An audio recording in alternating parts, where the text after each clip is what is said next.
It's Sabrina here. I have the day off, so I figured I would give you a tour of this chicken tractor that my dad and I built a couple of weeks ago that I've been moving our laying hens around in the vineyard. I've also been waiting for them to get out of the vineyard so that I actually can like walk around it and not be hidden by vines. So yeah, here goes. Alright, so I guess I'll just start with a quick walk around this half side. Here's the front. You can kind of see the string down there. That's what I drag it by. It's, I think, like 10 feet long, and then I just drilled holes through that bottom thing, tied a knot on the inside, and then pulled it through a little.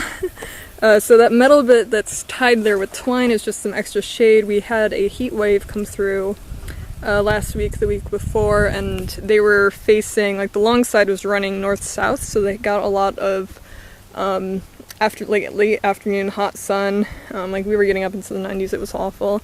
So I just tied that there real quick so that they have a bit more shade. Yeah, and then you can see the opening on top. I have about three and a half feet covered by this metal bit. And then the blue square is kind of their nest box area. Here's actually the door. Might get blurry for a sec, sorry. But I have this kind of carabiner thing holding it on, and then... Ew, that was gross. Yeah, so it's kind of messy. I just cleaned out the straw this morning, haven't kind of out at the moment, but it was really gross, so I haven't been able to put more in. They'll get more this afternoon. Yeah, just two big old hinges, and then I guess I should show you on the other side. Have this little side door walkway. This is another open hinge. They have like, so there's 4 nesting boxes kind of walled off in this back section, and then this front area, this is something my dad insisted on building. It's essentially like a living room. So a place where they can just hang out and not be in a nest box all cramped up. And then yeah, so you can see their water I have hanging from a big old hook. Their little walkway, they're so spoiled. They have one section of a roosting thing. It sits about halfway through, so this thing, the dimensions I guess I should say, it is 4 feet wide by 3 feet tall and 8 feet long. So that one, their roosting box is about 1.5 feet off the ground, so almost in the middle. Yeah, and then you can see the fencing. And then over here, that janky, sketchy kind of sewing job. When I first got them in here they are. Brought them some lettuce this morning, because there's not much forage. But what was I saying? Oh, when I first put them in here, they were really small. They were like probably half the size they are now. And I had a couple of escapees. I can talk. And one thing I wish I had in here was an actual small side door. I cut that out of necessity because, I mean, I found they don't really want to be out, like they want to be outside the nesting box because, you know, fun things to explore. But they want to get back in as soon as possible. They regret it. They get out and then they immediately regret that decision. And it's really funny because the Sicilian buttercups, which is that lady there, I have 4 of them. They're known to be roamers. Which I didn't know when I got them. It was kind of like oh hey, we have these chickens, do you want them? It's like, yes. But they're more roamers, so I can tell whenever I lift the front end up too much when I move it. They're eyeing the gap. But they still want to come back in at night, which is why a side door is handy. So this one, I found if they get out, like which they did in the vineyard, it's just best. Like, it seems a little counterintuitive, but I just open the side door, put a little stool in front of it that they can hop in, and instead of wasting time and energy chasing them, I just let them come back in and roost themselves back inside at the end of the night. It's so much easier than chasing them, and it's less stressful for everyone, so side doors, definitely very helpful, as there is a top door. Yeah, so I guess other things. Because I live in Western Washington, this is made almost completely out of western red cedar, or just cedar boards, which is rot resistant. A lot of other farmers I know who have chickens have found that if they use anything else, it'll rot through after like the first winter. It'll fall apart that next spring, which I don't want to do, so I'm hoping this will last 3 or 4 seasons. Dragging tractors take a lot of beatings because they're moving around. Like I have this guy on a hill, which probably isn't great for it, but that's what I got to work with.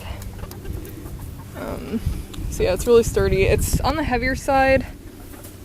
Like I wish I could make it smaller, but we wanted 8 hens, so I wanted to make sure they had plenty of space when they're full grown. They do get moved onto fresh pasture every day, but yeah, they need their space. Alright, and then, oops. Pretty simple construction. We just, Ed and I screwed the top square together, bottom square, and then I held it up while he screwed in the wall pieces, and then other stuff got added in as we went, but that was the main frame first. And if you can notice, this everywhere where the chicken wire is actually doubled. It's another thing farmers around here has found is if they have just a single, like this is 1-inch chicken wire, they found that if it's only a single layer on the sides, and the chickens are out at night, like say they're roosting outside instead of in the nest box, it's totally possible for raccoons to like reach in and tear them to pieces. Which I really don't want these hens to happen to them, so we doubled it everywhere except the top part. So it was a bit of an extra cost, but I think long run will be worth it. Well, I don't know, we'll see.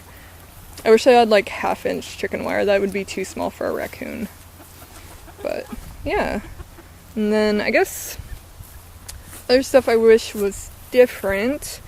I wish there was a lighter way to do that shelter area.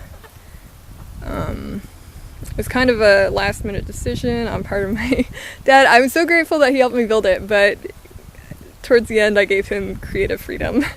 And then I guess I wish it was lighter. This winter I'm going to have to come up with some way to give them more protection from the rain, so I'm thinking of just stapling some tarp to the top section over everything except the doors so that I can like throw in their food and everything. But I also wish I'd figured out a way to put just like a 1/4 inch, like 2 foot long, 1/4 inch thick kind of skid in this back so that it would lift up just by a little bit, maybe 1/2 inch. Now that these chickens are full grown, they don't face a lot of injuries, but their biggest thing, like I pulled it over, one of the problems I have found is sometimes they forget to hang out in the middle of the tractor while I'm pulling it, and so sometimes they get stuck under it. Like I had one of those Sicilian buttercups get stuck under it this morning, and she was screaming. It was awful. I felt so bad. I think that's her. She's favoring that left leg, limping a little bit. I'm so sorry. I don't know. It's almost like this doesn't happen every day or something, but I think that would just be a good way to prevent these kinds of injuries. I do feel really bad, which is why I brought them the lettuce. Like so much lettuce. I brought them so much lettuce. But yeah. So that was my tractor. It's pretty simple. I think it cost $300 total to make and a day and a half of work. So half the price was because we used the cedar boards. If you live someplace drier and are looking to build a chicken tractor, pine should just be fine. But yeah, hope you enjoyed this. We'll see if I ever make any more, how they adapt and evolve. I have some ideas, but yeah, so thanks for watching, guys. See you next time.